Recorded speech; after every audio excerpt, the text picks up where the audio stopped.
पंच परमेष्टि भगवान की जय। आचार्य श्री गुरुवर कुंद कुंद महाराज की जय। आचार्य श्री गुरुवर विद्यासागर महाराज की जय। परम पूज्य निर्यापक श्रवण मुनि श्री सुधा सागर जी महाराज की जय। जय। परम पूज्य महासागर जी महाराज की जय। आचार्य संघ की जय। अपना प्रसंग चल रहा है, दुख क्या है, दुख क्यों है। अपनी जिंदगी में दुख बहुत सारे दुख ऐसा ही है। रस्सी को हम सांप मानकर भयभीत हैं। कितने दुख ऐसे जिंदगी में, हम सामने वाले को मानते हैं कि हमारा बुरा कर देगा। वो कहता है कि मैंने नियम ले लिया, मैं किसी का बुरा नहीं करूंगा, लेकिन हमारी धारणा बन गई ये मेरा बुरा कर सकता है क्योंकि इससे मेरी बनती नहीं है। हमें ये पता ही नहीं कि वो नियम लेके बैठा है, मैं किसी का बुरा नहीं करूंगा। लेकिन अपन ने तो देख लिया कि ये मेरे दुश्मन है, विरोधी है, तो बुरा कर सकता है, और हम डरते रहते पूरी जिंदगी भर। 100 दुखों में से हमारे 10 दुख, 20 दुख, यहाँ तक 25% दुख हमारे भ्रम के हैं, हमारे साइकोलॉजिकल हैं, मनोवैज्ञानिक है। जो दुख है ही नहीं फिर भी हम दुखी हैं, दुखी। अब आपने जीवन में निकालो, क्योंकि मैं दुखों की दवाई देने बैठा हूं इसलिए 3-4 दिन से आपको जांच मशीन पर रखे हुए हो, क्योंकि दुख के निवारण की दवाई देना है तो पहले जांच तो कर लूं कि दुख है भी कि नहीं। तुमने कहा महाराज मेरे कमरे में सांप है, और मैंने यहाँ से उस सांप को हटाने के लिए मंत्र फेंका, वहाँ सांप था ही नहीं। ध्यान रखना, पर साधु का मंत्र है, यदि सांप नहीं था और सांप का मंत्र फेंक गया तो रस्सी भी सांप बनेगी, पर बेटा सांप जरूर होगा। इसलिए गुरु के सामने, डॉक्टर के सामने बीमारी व्यक्त करने के पहले देख लेना कि तुम बीमार हो कि नहीं। एक सरकारी अस्पतालों में एक लवण भास्कर चूर्ण मिलता था, लवण भास्कर चूर्ण होता था, तो लोग, वो थोड़ा अच्छा लगता है, बढ़िया। तो लोग वैसे महाराज जी डॉक्टर साहब मेरे पेट में गैस बनती है, वो पुड़िया चाहिए, गैस में कुछ नहीं बनती, वो जीरा मन जैसा छांटने में अच्छा लगता है। कई बच्चे च्यवनप्राश के कारण से जुकाम बना लेते, मुझे थोड़ा जुकाम है क्योंकि च्यवनप्राश खाने मिलेगा। तो कई लोग सोचते हैं कि अपन थोड़े दुखी हो जाओ कि जिससे महाराज का आशीर्वाद मिल जाएगा, क्योंकि महाराज दुखियों को ज्यादा देते, दुखियों को ज्यादा बांटते। और बात सही भी है। कल ही मैंने कहा था, सामने वाला दुखी हो तो उसका दुख निवारण करें, वो तो दुखी है ही नहीं, वो तो दुखी है ही नहीं, क्योंकि तुम उनसे दुखी है कि मेरा परिवार का बेटा मंदिर नहीं जाता, पति मंदिर नहीं जाता, तुम दुखी हो। उससे पूछा भाई तुम मंदिर नहीं जाते दुखी हो, तो बोले महाराज मुझे तो कोई दुख नहीं, अब मैं किसकी दवाई करूं। तो ऐसी स्थिति भी कई बार बन जाती है। तो वस्तुतः हमें यह देखना है कि पहले दवाई लेने के पहले देखो दुख है भी कि नहीं, सांप का डर है या सांप है, पहले पक्का करो कि तुम सांप से डर ही रहे हो या सांप तुमने देख लिया है। यदि सांप है तो फिर तुम मंत्र को बुलाओ। गारुड़ी मंत्र होते हैं ना, ये मंत्र कभी कभी बड़े खतरनाक होते हैं। इनको कभी तुमने सैंपल में बुलाया, परीक्षा के लिए बुलाया, या झूठा बुला लिया, ये तुम्हारे ऊपर अटैक कर देंगे, नाश कर देंगे। तुमने कहा कि चलो मैं किसी देवता को बुलाता हूं यूं कि है कि नहीं, तो देवता ऐसा कुपित हो जाएगा कि तुम्हारा विनाश कर देगा। जब हमें किसी से भी अपनी दुख दूर कराना है, किसी शक्ति से हमारा दुख दूर होने वाला है, तो महानुभाव बहुत सावधान रहना, बहुत सावधान। और जिससे भगवान से, गुरु से, माँ बाप से, मंत्र से, तंत्र से जब जब तुम्हें ये भाव आए कि ये जो मेरे ऊपर दुख है इसे कोई दूसरा दूर कर सकता है, ऐसा तुम्हारा निर्णय हो जाए, तो तुम सबसे पहले मेरा आज एक अच्छी तरह परीक्षा कर लेना कि वो दुख है भी कि नहीं है। बस वो सांप है कि नहीं तो बहुत अनर्थ हो जाएगा, पूरे घर में फिर सांप ही सांप होंगे, क्योंकि तुमने रस्सी थी अच्छी तरह परीक्षण किया नहीं और चिल्ला उठे सांप सांप सांप, और तुम्हारी इस चिल्लाहट को देखकर किसी ने दया कर दी और गारुड़ी मंत्र को बुला लिया, और गरुण आकर के देखा तो वो तो देख लेगा, वो तो रस्सी निकली, अब वो कहेगा इसके हर कमरे में सांप होगा, लेकिन अब कितनी चिल्लाए मैं आऊंगा नहीं। परीक्षा के लिए कभी नहीं की जाती, पर की शक्तियां, अदृश्य शक्तियों की कभी परीक्षा नहीं की जाती, उनको तो उसी समय बुलाओ। देखो, पहले सोचो, थोड़ा एक दिन और दुखी हो जाओ, सुबह उठकर के जल्दी मत दौड़ो, अच्छी तरह टार्च लेके देखो कि सांप है कि नहीं, सांप का निर्णय करो। पहले डरते रहते अब, भय का भूत, इनकी दवाई कभी नहीं करना जब तक निर्णय नहीं हो कि मुझे दुख है, वास्तविक दुख है। दूसरी बात, हम दुख से, जितना दुख है उतने ही दुखी हैं कि ज्यादा दुखी हैं, इसका इफेक्ट 2 दिन पहले बताया था। हम दुखी कम हैं और हमने दुख कम है और दुखी ज्यादा हो गए, तो डॉक्टर दवाई ज्यादा दे देगा तो मर जाओगे, क्योंकि वो तुम्हारी तड़पाहट देख करके उसने कहा इसको थोड़ा हाई डोज दो, दुखी ज्यादा है और दुख उतना था ही नहीं, चले जाओगे, नुकसान हो जाएगा। और तुम्हारी आदत पड़ी हुई है, 90% मैंने कल डिसेक्शन किया था परसों, कि जितना दुख तुम्हें है नहीं उससे कई गुने तुम दुखी होते हो। एक चॉकलेट के लिए बच्चा आंसू बहा रहा है, बताओ भैया, चॉकलेट नहीं मिलने पर उसे दुख क्या है? भूख है कि बीमार है, क्या है? इतना रो रहा है। चॉकलेट कोई आवश्यक वस्तु नहीं है, चॉकलेट नहीं मिलने पर शरीर में कोई दर्द नहीं है, कोई भी तकलीफ नहीं उसके बिना है, कोई क्षति भी नहीं, लेकिन रोता कितना है, टन्ना के रोता है, चिल्ला के रोता है, आंसू बहाता है। अब मैं आपसे पूछता, बहुत अच्छा उदाहरण आया है, चॉकलेट नहीं मिलने पर बच्चा टन्ना के रो रहा है, आंसू भी आ रहे हैं, सही बताओ, जितना वो रो रहा है क्या उतना दुख उसको है? बिस्किट के लिए नहीं रो रहा, बिस्किट तो चलो भूख लग रही है, बिस्किट से क्या होता है? भूख मिटती है। चॉकलेट से कौन सी भूख मिटती है? अब वो चॉकलेट के लिए इतना रो रहा है कि बहुत हद से ज्यादा। भूख से नहीं रो रहा, चॉकलेट चाहिए उसको। अब वो चॉकलेट के लिए, अब बताओ कैसे करूं? वो जितना दुखी हो रहा है उतना उसके ऊपर दुख जीरो ही नहीं है। ये बच्चे का उदाहरण अपनी जिंदगी में लगाओ, कहीं हम चॉकलेट के कारण तो दुखी नहीं है, कहीं हम चॉकलेट को तो नहीं रोए। आप अपनी जिंदगी को देखना महानुभाव, जैसे वह बालक चॉकलेट के अभाव में कोई दुखी नहीं है, फिर भी दुखी होता है। 90% जिंदगी में तुम उन चीजों से दुखी हो जो जिंदगी के लिए जरूरी है ही नहीं।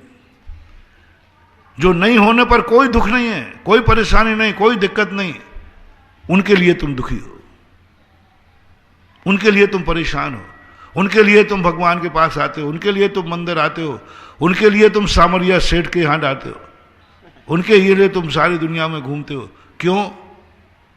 चॉकलेट चाहिए। नीति कहती है बहुत खतरा मोल ले रहे हो आप, बहुत खतरा मोल ले रहे हो। आप उन चीजों के लिए ना दुख का प्रकट कर रहे हो जो दुख तुम्हारी जिंदगी में है ही नहीं। देखो ऐसी चीजें यदि कोई तुम्हें, मैं कहूं कि आज मैं दुखी को ही आशीर्वाद दूंगा, स्पेशल पीछे लगाऊंगा, और आज जिसके आशीर्वाद मिलेगा उसका दुख सही में दूर हो जाएगा। और ये माइक से मैं घोषणा करूं, इतने बजे मैं दुख निवारण आशीर्वाद दूंगा। कितने लोग, नकली लोग लाइन में लगेंगे, दुख है ही नहीं, चलो मिल रहा है, दुख निवारण मिल रहा है। अरे भाई दुख है कि नहीं? अरे नहीं है तो करो ना, आशीर्वाद तो मिलेगा कम से कम, आशीर्वाद तो मिलेगा कम से कम, मत लेना आशीर्वाद। यदि तुम दुखी नहीं हो तो दुख निवारण आशीर्वाद मत लेना, नमोस्तु का ले लेना। महाराज पूछे क्यों तुम्हें दुख है? नहीं साहब मुझे कोई दुख नहीं, मैं तो नमोस्तु करने आया हूं, नमोस्तु का आशीर्वाद। दुख नहीं है और दुख निवारण आशीर्वाद लेना इतना ही खतरनाक है जितना कि बीमार नहीं होने पर दवाई खा लेना।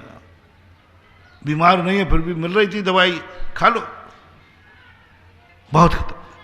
तो बहुत बार लोग ऐसे करते हैं, नकली बीमार बन जाते हैं, नकली परेशान बन जाते हैं, नकली दुखी बन जाते हैं और कहते हैं हमारा दुख दूर कर दो, और बाद में फिर परेशान होते हैं। इससे अच्छा तो क्या, आशीर्वाद के पहले मैं दुखी, तो दुख था ही नहीं, अब तो दुखी हो गया। तो तुमने कहीं नकली आशीर्वाद तो नहीं लिया था साहब, तो अब तो दुखी हो नहीं है। तुमने रस्सी का आशीर्वाद लिया था, अब तो सही में सांप निकलेगा, क्योंकि तुमने रस्सी का, सांप का निरीक्षण किया नहीं, देखा नहीं, और सांप को भगाने वाला मंत्र बुला लिया। अब वो मंत्र इतने सांप छोड़ के जाएगा कि एक के बाद एक निकलेंगे। इसलिए मैं तुम्हें दुख निवारण के रास्ते दवाई बताने के पहले थोड़ा कह रहा हूं कि बेदुख मत पालना, जो है ही नहीं, ईमानदारी से बोलना, और जितने दुख हैं उतने ही दुखी रहना। कल का प्रवचन था, तुम स्वयं दुखी हो अपने दुखों से या दूसरों के कारण दुखी हो, पहला निर्णय। तुम अपने में, तुम स्वयं दुखी हो या अपनों से दुखी हो। तो कल निर्णय हुआ था कि महाराज हम लोग स्वयं से कम दुखी हैं, अपनों से ज्यादा दुखी हैं। बच्चा पढ़ नहीं रहा, मैं दुखी हूं, मां बच्चे से दुखी है, पत्नी दुखी है पति से क्योंकि वो शराब पीता है, वो बीमार है, वो स्वयं स्वस्थ है लेकिन रो रही है। बोले क्यों? पति बीमार है, घर में सब बीमार है, मैं स्वस्थ हूं, उसको रोटी नहीं खाई जा रही, नींद नहीं आ रही। बोले क्यों नहीं आ रही? तुम्हें कौन सी तकलीफ है? मुझे कोई तकलीफ नहीं है, बेटा को तकलीफ है। तकलीफ बेटा को, नींद मां को नहीं आती। तकलीफ पिताजी को है, बेटा को नींद नहीं आती। घर में एक व्यक्ति को तकलीफ हो जाती है, पूरे घर की नींद हराम हो जाती है, पूरे घर के भोजन मुश्किल हो जाता है, पूरे घर के आंख में आंसू आ जाता है। ये संसार की एक ऐसी विडंबना है। स्वयं के दुखी हो जाए, स्वयं के कष्टों से दुखी हो जाए, उसका इलाज ज्यादा नहीं, कुछ नहीं करना महानुभाव। मैंने कल भी संकेत दिया था, यदि तुम अपने आप में स्वयं दुखी हो तो कुछ नहीं करना, थोड़ा सा शांत बैठ जाओ, थोड़ा सा चिंतन करो कि मैंने द्वारा कोई गलती हो गई, उसका दंड मैं भोग रहा हूं। थोड़ी सी समता धारण कर लो, बिना दवाई के स्वतः ही कर्म शांत हो जाता है। जिस कर्मों में तुम्हें लगे ये दुख मैं स्वयं की भूल का है, मैंने स्वयं गलती की है, मेरा स्वयं का अपराध है, इसमें किसी का कोई दोष नहीं है, ऐसा निमित्त से यदि तुम्हें कष्ट आया हो, मैंने ही बुरा परिणाम किया था, कुछ नहीं, तस्मिच्छामि दुक्कडम, आलोचना, कभी अपना स्वयं परिणाम बिगड़ जाता है तो हमारे शास्त्रों में प्रतिगुण कहा, आलोचना कर लो।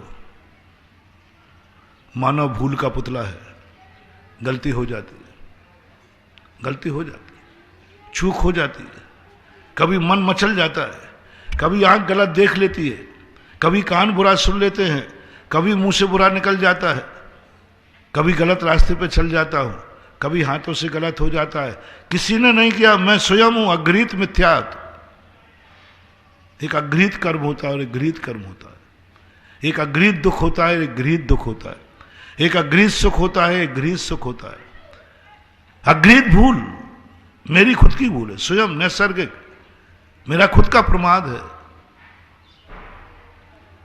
उसके लिए कुछ नहीं करना, ना कोई दान, ना कोई पुण्य, ना कोई पूजा, भगवान को याद नहीं करना, नमोकार मंत्र नहीं पढ़ना, कुछ नहीं करना।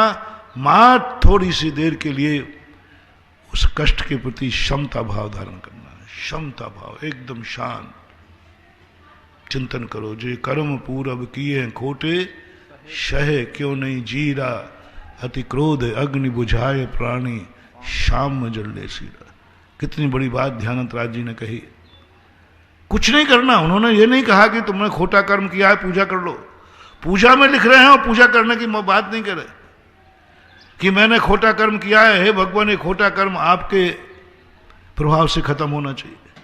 मैंने खोटा कर्म किया है, आपकी पूजा से ठीक होना चाहिए। मैंने खोटा कर्म किया है, आपकी भक्ति से ठीक होना चाहिए। नहीं लिखा उन्होंने। पूजा में बहुत बड़ी बात कह दी, यह है विवेकपूर्ण पूजा। उन्होंने कहा कि तुम पूजा में कम से कम कौन सा दुख मिटोगे। ऐसा यदि दुख तुम्हें है तो तुम्हें कुछ नहीं करना, शाम में जल्ले लीरा, क्रोध अग्नि को शांत करो, शांत करो। उत्तेजित मत हो, किसी पर अपनी गलती को दूसरे पर मत थोपो। तुम्हें पकड़ में आ गई है, ये गलती मैंने की है, ये गलती मेरे द्वारा हुई है, मेरी भूल है। बस अब तुम क्रोध नहीं करना, किसी पर झुंझलाहट नहीं करना। जैसे कल प्रश्न आया था ना कि माँ जो को जब कष्ट होता है तो वो अपनी गुस्सा बेटे पर उतारती है। तुम कभी अपने आप से दुखी होकर दूसरे पर झुंझलाहट मत करना। बहुत सावधान रहना, बहुत बड़ी दवाई दे रहा हूं तुम। जब जब तुम्हारे मन में ये भाव आए, ये कष्ट, ये भूल मेरी गलती से हुई है, मैंने ही आज गलत खा लिया इसलिए पेट में दर्द हो गया, मेरी भूल है। किसी ने खिलाया नहीं है, मैंने ही खाया है, मैंने कहा। किसी ने मुझे कहा नहीं था, मैं ही गया था किस गलत रास्ते पर, किसी ने नहीं कहा था, मैंने ही ऐसा कर लिया। किसी ने नहीं कहा था, मैंने ही गाली दे डाली, मैंने ही अपना परिणाम बिगाड़ लिया। तो पहले दुखों को छांटो। तुमने खुद अपने आप में जिंदगी में तुम्हारी भूल से तुम कितने दुखी हो, उसके लिए कुछ नहीं करना, डॉक्टर के पास भी नहीं, कुछ नहीं जाना। बस शाम में जल्ले शीरा, थोड़ी देर के लिए शांत बैठ जाओ, ले लो 1 घंटे का मौन।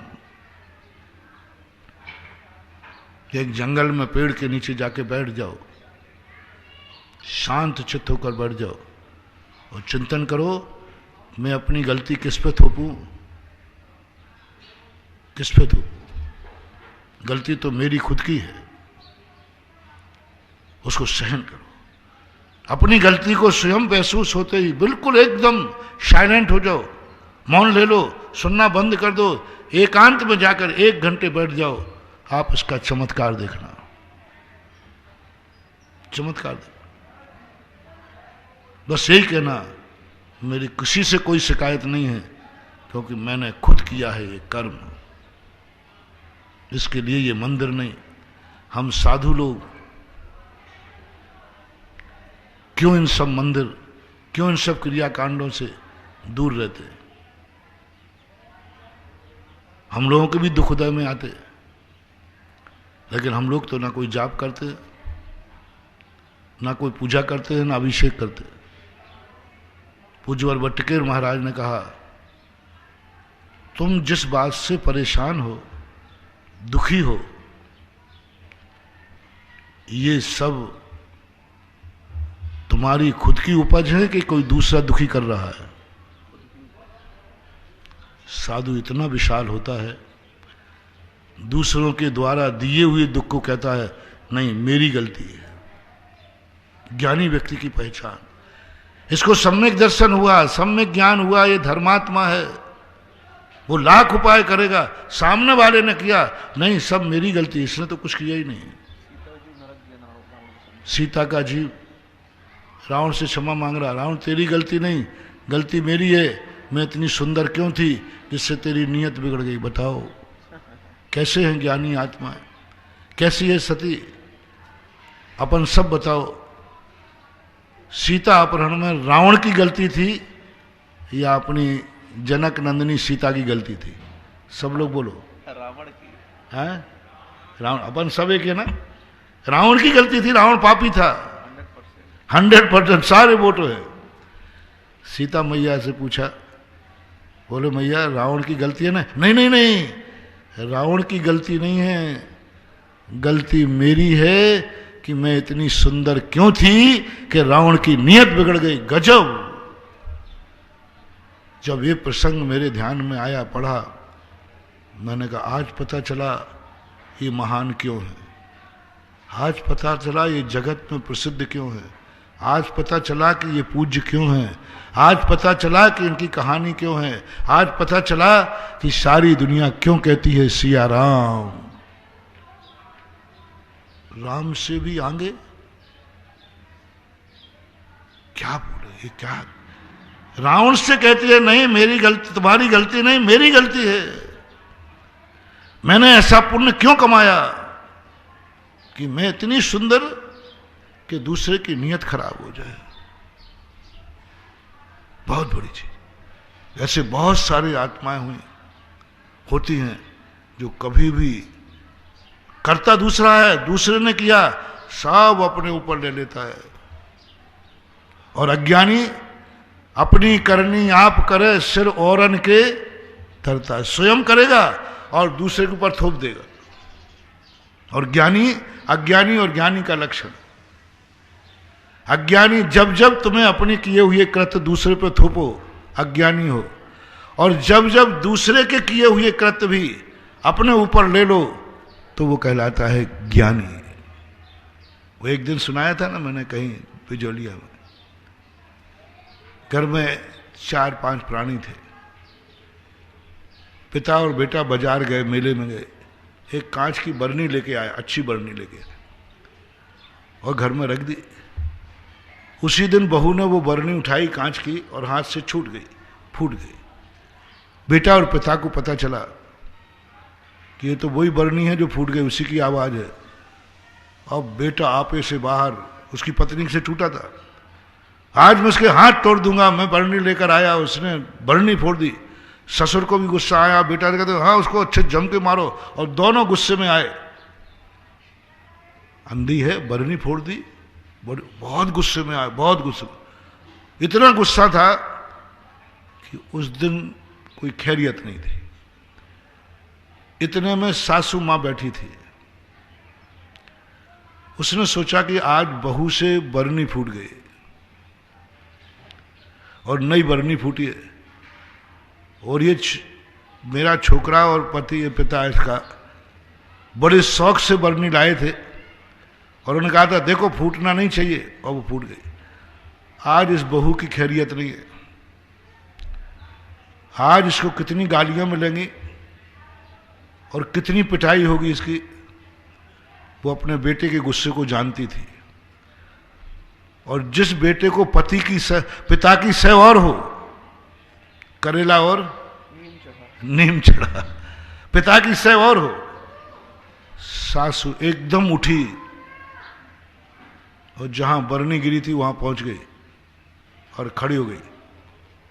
फिर दोनों गुस्से में आ रहे थे, बेटे ऐ छोकरा क्यों चिल्ला रहा है, बड़े इसने बरनी फोड़ी, उसने नहीं फोड़ी, बरनी मेरे हाथ से गिरी है, बरनी मेरे हाथ से गिरी है। सन्नाटा छा गया, क्रोध का कोलाहल था, चारों तरफ कोलाहल था, सारा सिर घर पे उठ गया था, सारा सिर गालियों से गूंज रहा था घर, खून खराबे की स्थिति आ गई, सिर फूट सकता था, कुछ भी हो सकता। गुस्से में कोई व्यक्ति कुछ देखता नहीं। मां ने कहा, ऐ छोकरे मेरे से गिर गई, क्या करूं, बूढ़ी हूं, छूट गई हाथ से तो क्या करूं। बेटा शांत, अब मां से क्या कहे, पत्नी होती तो निपटा देता। गुस्से में आई था, पीटने आई था, डंडा लेके आई था। हर व्यक्ति हमेशा अपनी गुस्सा कमजोर पर निकालता है। कमजोर से गलती हो जाए कि व्यक्ति कुत्ता भी शेर हो जाए। अब मां ने कह दिया, अब मां को थोड़ी हाथ उठाएगा बेटा। मम्मी आपने ठीक नहीं किया है, सावधानी रखना चाहिए। तो क्या करूं, मेरे हाथ कांप गए, मैं करूं क्या। अब आवाज कैसी हो गई, मम्मी ठीक नहीं है। और जो पिता आए थे, इसके पति थे, क्यों चिल्ला रहे हो, क्या चिल्ला रहे हो, बोलो क्यों चिल्ला रहे हो, मेरे हाथ से फूटी है। वो तो धीरे थे, वो तो चलो रे। दोनों चले गए। बहू कहने लगी, मैंने सुना है कि जगदम्बा होती है।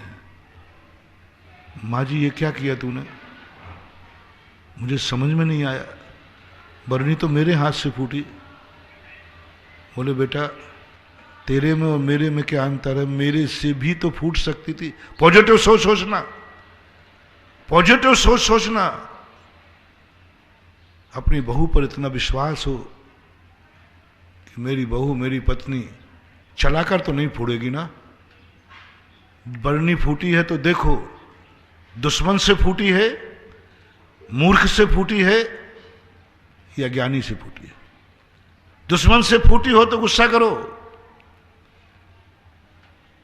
बोलो, आपसे पूछता हूं, आपने कोई नई बरनी लाकर दी तो आपकी पत्नी उसको चला करके फोड़ेगी क्या, ये विश्वास है? बोलो ना, चलाकर फोड़ देगी वो, तुम लाए हो मैं फोड़ूंगी, ये विश्वास कभी नहीं करना है। पत्नी है, इतना विश्वास करो कि मेरी पत्नी चलाकर तो नहीं फोड़ेगी, धोखे से फोड़ गई। कोई मूर्ख पागल नहीं फोड़ी है जो चलाकर फोड़ देवे। मेरी पत्नी कोई पागल नहीं है, मूर्ख नहीं है, कुत्ता बिल्ली नहीं है, पशु नहीं है। मैं अपनी पत्नी पर विश्वास करता हूं कि वो चला करके तो नहीं फोड़ेगी, धोखे से फूट देती है। धोखे से तो मेरे से भी फूट सकती थी, रास्ते में भी फूट सकती थी, क्रोध करने की जरूरत नहीं। माने ये सोचा मेरे से हाथ से भी तो गिर सकती थी बेटा, तेरे हाथ से गिरी या मेरे हाथ से गिरी, क्या फर्क पड़ता है। और मेरे बीच के आने से आज कितना अनर्थ बच गया। आज तेरी क्या हालत होती। हो सकता गुस्से में जोर से मार देता, सिर फूट जाता, अस्पतालों में चक्कर लगा रहे होते, लाखों रुपया बर्बाद कर रहे थे, क्योंकि गुस्से में थे दोनों। और गुस्से में कहीं मार देते, सिर में चोट लग जाती, बेहोश हो जाती। बरनी तो तुम्हारी 100 रुपए की थी और अस्पताल का इलाज हो सकता है नहीं। गुस्सा तो गुस्सा ही होता है। 1000 रुपया लग जाते 100 रुपए की बरनी पर। और मैंने अपने सिर पे ले लिया बेटा, देखा वे दोनों भी शांत हो गए, तेरा सिर भी बच गया। बरनी तो तेरा सिर फूटता था तब भी फूट गई, और सिर बच गया तब भी फूट गई, वो तो जुड़ने वाली नहीं है। बोलो सासू ने अच्छा किया है बुरा किया है? तो भावना भाव संसार की हर सासू ऐसी हो जाए। सोचो कभी ऐसा हो तो है? हर सासू संसार की ऐसी हो जाए तो सोचो कभी ऐसा हो तो क्या हो। लोग बहुएं दुनिया की माताओं को पूजना बंद करके सासुओं को ही जगदम्बा मान लेंगे कि मेरी सासू ही जगत माता है। मां बनना सीखो। उसने पैर पड़ लिए, मां मेरी जन्म देने वाली मां आज पीछे हो गई। जिस मां ने जन्म दिया, हर नारी, हर बहू सासू से ज्यादा श्रेष्ठ मां को मानती है। यह सासू का सबसे बड़ा दुर्भाग्य है। जिस घर में सास बहू की 2 मां होती है, एक जन्म देने वाली माँ पीहर में होती है और एक ससुराल में होती है। अपने पति की माँ को भी वो माँ कहती है। ये दो माताएं होती हैं। एक स्त्री के जीवन में दो माताएं आती हैं। मैं एक बहुत बड़ा निर्णय दे रहा हूं, थर्मामीटर दे रहा हूं। यदि तुम्हारी बहू में सासू से अच्छा उसे अपनी माँ की याद आती है, मेरी माँ कितनी अच्छी थी, मेरी माँ बहुत अच्छी थी, यदि आपसे अच्छी, यदि उसको जन्म देने वाली माँ है, जाओ, तुम्हारी जिंदगी बहुत खतरनाक है। बहू का अभिशाप ऐसा लग रहा है कि तुम्हारी जिंदगी में बहुत दुख उठाओगे। और यदि कोई बहू ये कह दे वो जन्म देने वाली माँ तो कुछ भी नहीं थी, ये तो साक्षात जगदम्बा है। बस सासुओं से मेरा कहना है, आपको एक साधना करना है। तुम मंदिर आओ तो अच्छी बात, पूजा पाठ करो तो अच्छी बात, धर्म ध्यान करो तो अच्छी बात, व्रत कथा व्रत करो, उपवास करो तो अच्छी बात, दान पूजा करो तो अच्छी बात, नहीं करो तो कोई बात नहीं। सासू के लिए एक मंत्र है, सासू के लिए होमवर्क दे रहा हूं।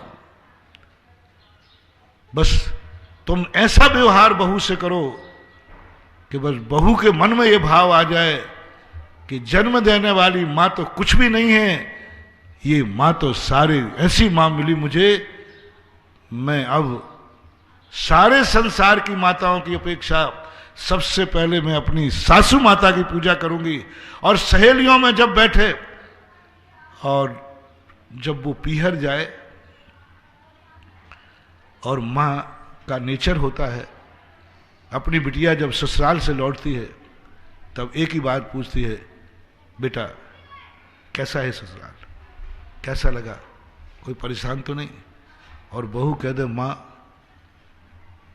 तू छूटी है, तू जरूर छूट गई, लेकिन मुझे साक्षात जगदम्बा माता मिल गई है, इतनी बड़ी मां मिली। मां तू तो कुछ भी नहीं है, मेरी सासू, मां तेरे में कुछ भी नहीं है, कुछ भी नहीं। तूने क्या मुझे लाड़ दिया, क्या प्यार किया, तेरे में क्या गुण जो मेरी सासू में गुण है।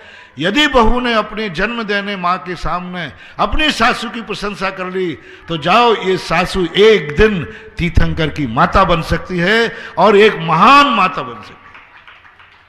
और ये कह दी, महाराज जी मां डायन मिली है, कहां पटक दिया तुमने मुझे। उम्मीद किसकी है आप लोगों को? सासुओं को क्या उम्मीद है? एक आध सासू तो बैठी होगी, क्या उम्मीद है तुम्हारी बहू अपनी मां के सामने तुम्हारी प्रशंसा कर सकती है? क्या? अपना पेपर स्वयं देखो, रिजल्ट जब खुलेगा तब खुलेगा।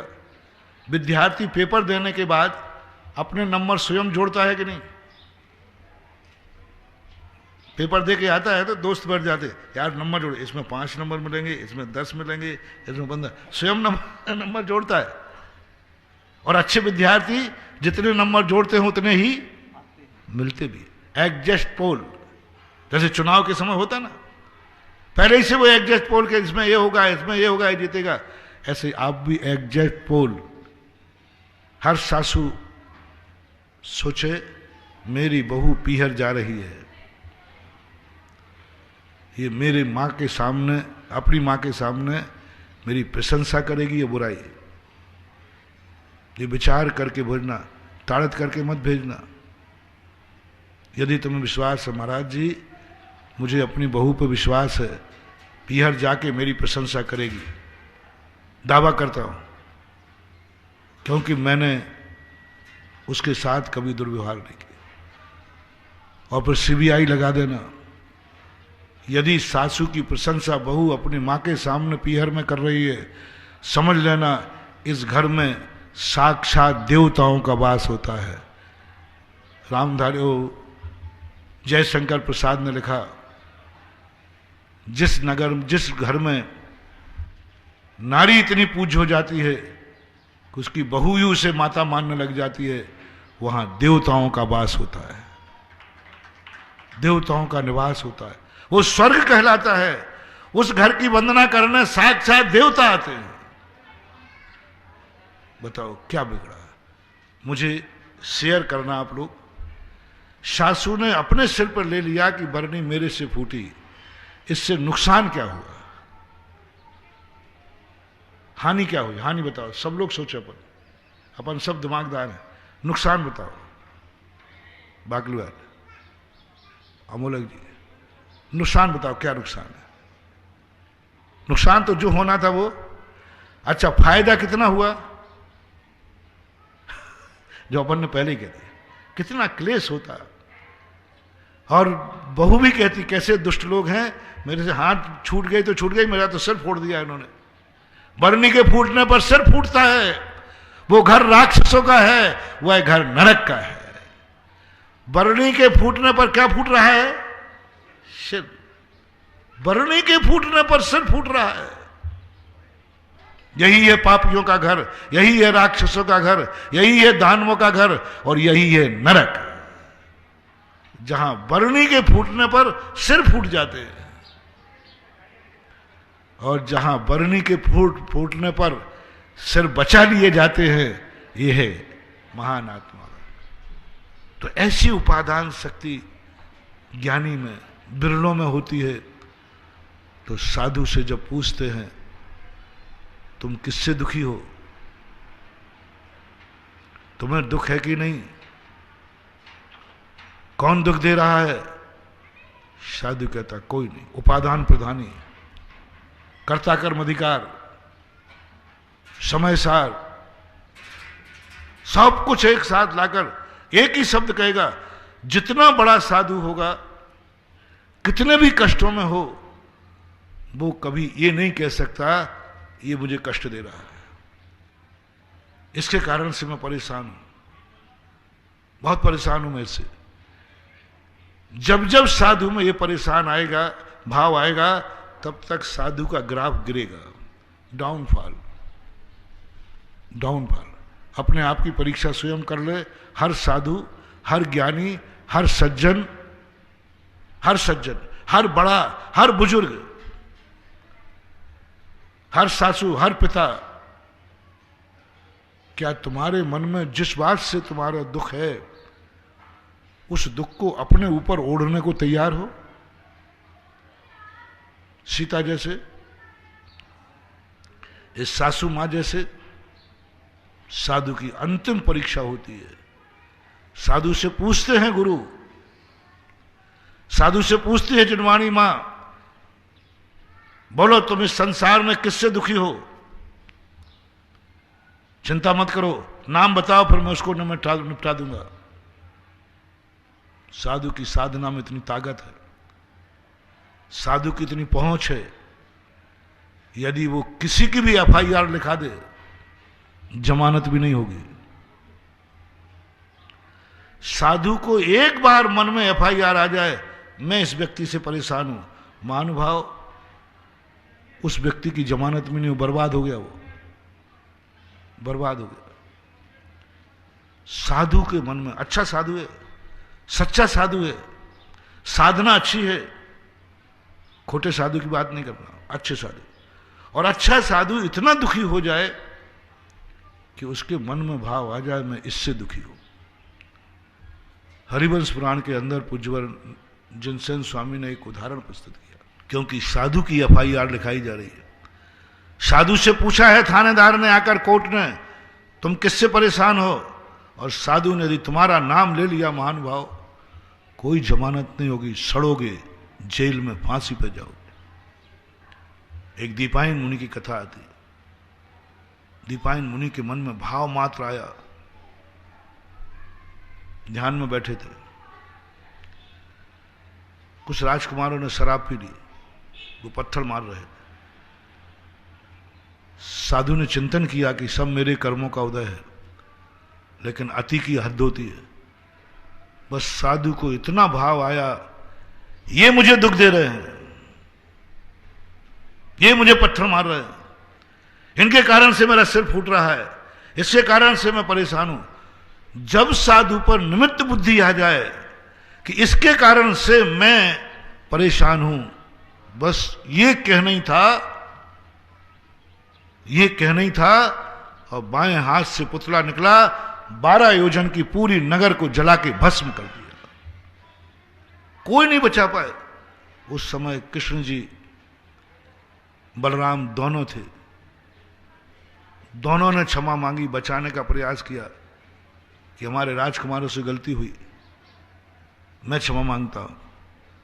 ब्रह्मांड से घोषणा हुई, श्री कृष्ण बलराम, ये साधु की FIR है, ये साधु का क्रोध है, साधु निमित्त के कारण से दुखी हुआ, ये उनकी दृष्टि में आ गया है, कोई नहीं बचा सकोगे, किसी को नहीं बचा पाओगे, तुम 2 बचोगे। जैन दर्शन के अनुसार कृष्ण जी बलराम बचे। कृष्ण जी जैसे की जमानत नहीं लगी, द्वारकाधीश इतने शक्तिशाली जमानत देने पहुंच गया, मैं जमानत देता हूं, अब ऐसी गलती कभी होगी नहीं, जमानत खारिज हो गई। बलराम जैसे जमानत खारिज हो गई, कुछ नहीं, राख होगा सबका, क्योंकि साधु में निमित्त बुद्धि जाग गई। ठीक है, साधु का भी विनाश हुआ होगा, लेकिन तुम्हारा विनाश जरूर होगा। इसलिए जो साधु के जब भी कोई दुख हो जाए तो साधु को जिनवाणी एक ही बात कहती है, तुम किसी दूसरे पर दोष मत देना। भले कोई तुमने पत्थर मारा है किसी ने, तुम ये मत कहना कि पत्थर इसने मारा है, तुम यही कहना पत्थर मेरे कर्मों से मुझे लगा है। इसने पत्थर मारा, नहीं वो नहीं मार सकता, मैंने ही कभी खोटा काम किया होगा, इसलिए पत्थर मेरे कर्मों से आया। साधु ये चिंतन। और शुभ में भी ये देख लेना, ये तो मैंने अशुभ में कहा, साधु को सुख मिलता है और साधु की उस समय दृष्टि चली जाए, आज मेरा दुख जो था इसके कारण से दूर हुआ है, मैं इसके कारण सुखी हूं, महानुभाव पौवारा है। साधु का सबसे बड़ा वरदान आशीर्वाद से नहीं, शब्दों से नहीं, बस साधु की दृष्टि में ये आ जाए कि मेरा जो सुख है वो इसके कारण से सुखी हुआ हो, इसने मेरा दुख मिटा है। बस ये वरदान यदि तुम्हें मिल गया, 100 भव तक तुम्हारे पास दुख भटकेगा नहीं, क्योंकि साधु की दृष्टि में आ गया, इसने मुझे सुख दिया है। यानी साधु की निमित्त दृष्टि चाहे सुख पे हो अथवा दुख पे हो, दोनों अच्छे बुरे फल देते, लेकिन फिर भी साधु ज्यादातर उपादान प्रधानी होते हैं। नहीं, मैं किसी से, साहब आपके आशीर्वाद से सुखी हुआ, नहीं वो तो अपने पुण्य से हुआ, मैं कौन हूं। साहब आपके कारण से सुखी होगा, नहीं साहब मैं तो कुछ हुई नहीं, वो तो अपने पुण्य से हुआ, ऐसा साधु बोलता है। और दुख होने पर, नहीं इसने कोई दुख नहीं दिए, सब मेरे ही कर्म हैं, मैंने ही खोटे कर्म किए थे इसलिए हुआ। ऐसा साधु चिंतन करता है। इसलिए साधुओं के लिए कोई पर प्रत्यय रूप धर्म नहीं करना। इसलिए साधु लोग कोई भी ये संसार की जितनी क्रियाएं हैं ये नहीं करते, क्योंकि वे आलोचना करते, वे क्षमता भाव करते। उनका सबसे बड़ा शस्त्र है प्रतिक्रमण। पूजा नहीं, स्तुति नहीं, वंदना नहीं।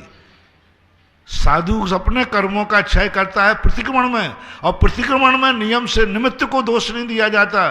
पूरे प्रतिक्रमण क्या किया है, मैंने ऐसा किया हो, कराया हो, करने की पूरा प्रतिक्रमण को मैंने अच्छी तरह से चिंतन किया, कहीं भी निमित्त बुद्धि नहीं आई, कहीं भी दुखों का कारण कर्म को भी नहीं छोड़ा, नौ कर्म को भी नहीं छोड़ा। उन्होंने कहा सब गलती मेरी है, मैं ही बुरा हूं, बुरा जो देखन मैं चला, बुरा न मिलिया कोई, जो दिल खोजो आपनो मुझसे बुरा ना कोई।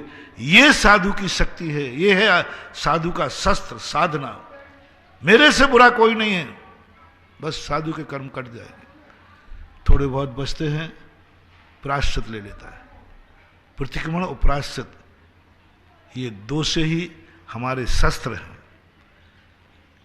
मंदिर नहीं हमारा शस्त्र है, पूजा नहीं हमारा शस्त्र है, स्तुति नहीं हमारा शस्त्र है, वंदना हमारा शस्त्र नहीं है, और कोई नहीं। ये दो शस्त्र से साधु अपने कर्मों को काट लेता है, बुरे दिन को अच्छे दिन में बदल देता है, प्रतिक्रमण और प्रायश्चित। ये दो बहुत बड़ी शक्ति। इसलिए साधु से कहा गया तुम प्रतिक्रमण में चूक मत करना, तुम्हारी बहुत बड़ी शक्ति है। प्रतिक्रमण के अंदर सिद्धियां होती हैं। प्रतिक्रमण करते समय हमारा इतने पाप, 24 घंटे में सबसे ज्यादा यदि पाप कटता है साधु का तो प्रतिक्रमण करते समय, क्योंकि उस समय उसकी दृष्टि उपादान दृष्टि रहती है, उपादान दृष्टि रहती है, पूरी एक एक लाइन में उपादान दृष्टि। मैंने ऐसा किया, मैं हूं पापी, मैं हूं दुष्ट, मैं हूं मायावी, मैं हूं रागी, सब पूरे अंत तक, पूरे प्रतिक्रमण भक्ति के अंत तक उपादान दृष्टि। और जब जब जीव की उपादान दृष्टि जाती है तब तक आत्मा के अनंत रक्षी के शक्ति के स्रोत खुलते हैं। इसलिए साधु यदि प्रतिक्रमण होश पूर्वक करे, सावधानी पूर्वक करे, अर्थ प्रत्यारूप करे, तो साधु को तो बिना तपस्या के ही सिद्धियां हो जाएंगी, बिना तपस्या। और ईमानदारी से प्रायश्चित करे। और यदि बड़ा है जो प्रतिक्रमण से नहीं कट पाता है, कभी बड़े अपराध भी हो जाते, प्रायश्चित कर लेना चाहिए, प्रायश्चित से दूर हो जाते। और प्रायश्चित के बाद फिर कोई शस्त्र नहीं, फिर तो या तो कर्म भोगेगा और या फिर कर्म नष्ट हो जाएगा। इसलिए उपादान दृष्टि में सबसे बड़ी ताकत होती है। यदि कर सको महानुभाव, यदि तुम्हारी जिंदगी में ये हो सके कि मेरे जीवन में जितने कष्ट हैं वो सब मेरे ओरिजिनल हैं, बनावटी दुखी होना मत, बच्चे जैसा पहले कह दिया। और नियम करो अपनी जिंदगी में, मैं आज के बाद कभी मन में भी भाव नहीं लाऊंगा कि मैं किसी से दुखी हूं, मैं किसी से दुखी हूं, दुश्मन से भी नहीं, पड़ोसी से भी नहीं, पाकिस्तान से भी नहीं, पापी से भी नहीं। दुर्जन क्रूर कुमार ग्रथों पर क्षोभ नहीं मुझको आवे। क्या बात है महान। सज्जन पे नहीं कह रहा हूं, सज्जन पे क्रोध नहीं करना, ये नहीं कह रहा हूं। दुर्जन क्रूर कुमार ग्रथों पर, दुर्जन है, दुष्ट है, क्रूर है, हम क्रोध नहीं करेंगे। उसने मेरी जिंदगी सब कुछ बर्बाद कर दी। कल प्रश्न आया था ना, पारसनाथ के मौलिक गुण क्या है? सबसे बड़ा मौलिक गुण पारसनाथ में था कि जिसने सब कुछ बर्बाद कर दिया, 10 भाव पहले सब कुछ बर्बाद कर दिया, फिर भी उसने नहीं कहा कि ये दुष्ट ने मुझे बर्बाद कर दिया। उसने कहा नहीं, सब मेरा ही दोष है, मेरा ही दोष। क्या पारसनाथ जैसे उनके चरित्र को पढ़ो, मेरा ही दोष है, किसी का दोष नहीं है। आज तक ऐसा प्रैक्टिकल कहीं किसी महापुरुष की जिंदगी में देखने में नहीं आया जिसने सब कुछ मिटा डाला हो और पुलिस FIR लिखाने आई हो और कह दिया हो नहीं, किसी की गलती नहीं है, गलती मेरी है, मुझे कोई FIR नहीं लिखाना। साहब सारी दुनिया ने देखा है, इसने आपको मिटाया। राजा कह रहा है कि तेरे घर को, तेरी सारी इज्जत इसने बर्बाद की है, सारा नगर के सामने हुई है। वो कहता है पारसनाथ का जी, सारी दुनिया कहे तो क्या हो, मैं कह रहा हूं कि मेरी बर्बादी इसने नहीं की, मुझे कोई शिकायत नहीं, मुझे कोई FIR नहीं लिखाना, नुकसान मेरा हुआ है ना, बर्बाद मैं हुआ हूं ना, मुझे किसी से शिकायत नहीं है, मुझे अपने आप से शिकायत है, मैंने किया है। कुछ आत्माएं ऐसी होती है, कुछ जीवों का ऐसा जीवन होता है, दुनिया को बचाने के लिए वो अपने आप को झोंक देते हैं। दुनिया पे आरोप लगाने के पहले अमरचंद दीवान की ने जो फांसी लगी थी जयपुर में, किस कारण लगी? अंग्रेजों का समय था, अंग्रेजों के एक कमांडर को एक मोहल्ले में मार दिया। अंग्रेज लोग क्या करते थे, कृष्ण एशिया वाले होते, ये ऊपर से गोरे होते हैं, अंदर से काले होते हैं। अंग्रेजों का सबसे, संसार में सबसे ज्यादा गोरे कौन होते हैं? अंग्रेज लोग। और सबसे ज्यादा हृदय से काले कौन होते हैं? सबसे ज्यादा काले हैं। इनका अंदर का कालिमा बहुत निकले, सारे विश्व ने इनकी कालिमा भोगी है। अंग्रेजों की कालिमा अमेरिका ने भोगी। हाँ, सब रणभेद नीति है, क्योंकि ये गोरे हैं तो अंदर से काले होते हैं। उन काले लोगों ने कहा पूरे मोहल्ले को मार डालो। अरे भाई, किसी एक ने मारा है, उसको खोजो, किसने कर्नल को मारा है? उन्होंने कहा नहीं, कोई नहीं मिल रहा है तो पूरे मोहल्ले को भून डालो। हमारे यहां इसको कृष्णलेशिया बोलते हैं। दीवान जी मंदिर से आए, बोले भाई किसी ने मार दिया होगा, पक्का है मार दिया, उसको खोजो ना। एक के पापी के कारण सारे निरपराधियों को मारोगे?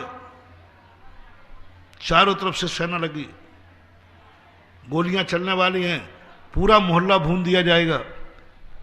अमरचंद दीवान खड़े हो गए, बोले मैंने मारा है। अब सब लोग कह रहे भैया तू तो मंदिर में था और तू तो जैनी है, मार ही नहीं सकता। बोले साहब मैंने मारा है, कह रहा हूं ना। सबने कहा देखो तुम ऐसा मत करो। बोले मोहल्ले को बचाने के लिए यदि मैं मर भी जाऊंगा तो मैं मरने को तैयार हूं। या तो आप नियम करो कि मोहल्ले को नहीं मारोगे, जिसने मारा है उसी को पकड़ोगे। बोले नहीं, यदि वो नहीं मिलेगा तो मैं पूरे मोहल्ले को मार दूंगा। तो उन्होंने कहा मिल गया ना, मैं हूं, मैंने मारा है। अरेस्ट हो गए, फांसी पे चढ़ गए, पूरा मोहल्ला बचा लिया। वही सासू मां जैसा, उसको तो फांसी नहीं मिली, बच गई। बहू का सिर बचा के सिर फुड़वा लेती तो फिर भी ठीक थी, इन्हें तो सिर फुड़वा लिया, फांसी पे चढ़ गए। ऐसी आत्माएं होती। आप लोगों के लिए भी होमवर्क दे रहा हूं, आप लोगों को भी साधना का मन दे रहा हूं, दुख बांटने का, क्योंकि आगे के मार्ग थोड़े कठिन हैं, आगे की दवाइयां थोड़ी कड़वी हैं, आगे ऑपरेशन भी हो सकता है, आईसीयू में भर्ती भी होना पड़ सकता है। ये बिल्कुल उकाली सिस्टम है, देसी सिस्टम। कुछ बीमारियां ऐसी हैं, ये कोरोना कोई बीमारी नहीं है, कोई बीमारी नहीं। जो डर गया वो बच गया। सावधानी रखो, कोई बीमारी नहीं है। असावधानी रखो तो बीमारी बीमारी है। सावधानी, कोई बीमारी अंदर से नहीं उपजती है, बाहर से आती है, अंदर से नहीं निकलती। अब कोरोना कहीं ना कहीं से बाहर से आता है। यदि अपन अपनी सीमा में रहे, अपनी सावधानी रहे, तो कोरोना कभी तुम्हारे अंदर, उसमें चलने की शक्ति नहीं है, उसमें पैर नहीं है। दुनिया के वायरस हवा में उड़ के आ जाते, वो हवा में भी नहीं उड़ पाता, वो टच करना पड़ता है। इसी प्रकार मैं कह रहा हूं कि ये बीमारी बहुत सरल रास्ता दे रहा हूं, बहुत इजी। एक नियम अपनी जिंदगी को बचाओ। मैं जिंदगी में कितने भी दुख कोई मुझे दे, लेकिन मैं मन में भाव नहीं लाऊंगा कि कोई मुझे दुख दे रहा है। हम यही कहेंगे मैं खुद अपने आप से दुखी हूं। जैन दर्शन का अमोघ शस्त्र, अमोघ मंत्र, उपादान दृष्टि। उपादान दृष्टि। और साक्षात दूसरा दे रहा है, साक्षात दूसरे ने मारा है, साक्षात दूसरे से बरनी फोड़ी है, लेकिन बरनी मैंने फोड़ी। कर्नल को मैंने मारा, बिल्कुल नहीं मारा उसे। इसलिए संसार में जो कुछ भी है सबका कर्ता धर्ता मैं ही हूं। एक बार चिंतन लाओ, 5 मिनट। यदि आपकी जिंदगी में महाराज इतना हमसे नहीं बन पाएगा, चलो कोई बात नहीं, 5 मिनट 24 घंटे में ऐसे चिंतन को दो, बहुत चमत्कार होगा। इतने शांत परिणाम हो जाएंगे तुम्हारे लिए, कभी क्रोध भी नहीं आएगा, कभी आश्चर्य भी नहीं होगा।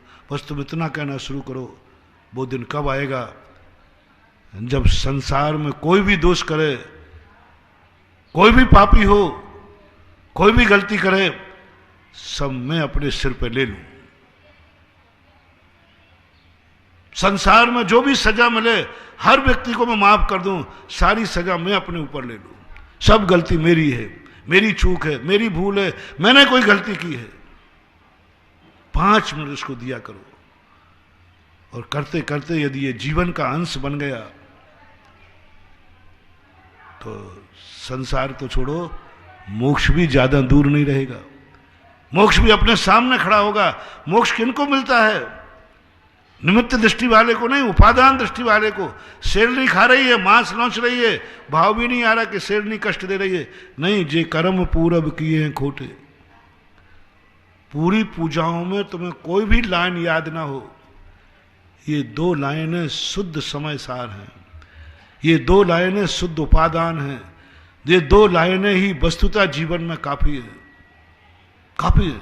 यदि ये अपने अंदर सिद्धि हो गई तो बहुत बड़े। इसलिए साधुओं की नेचर बनता है।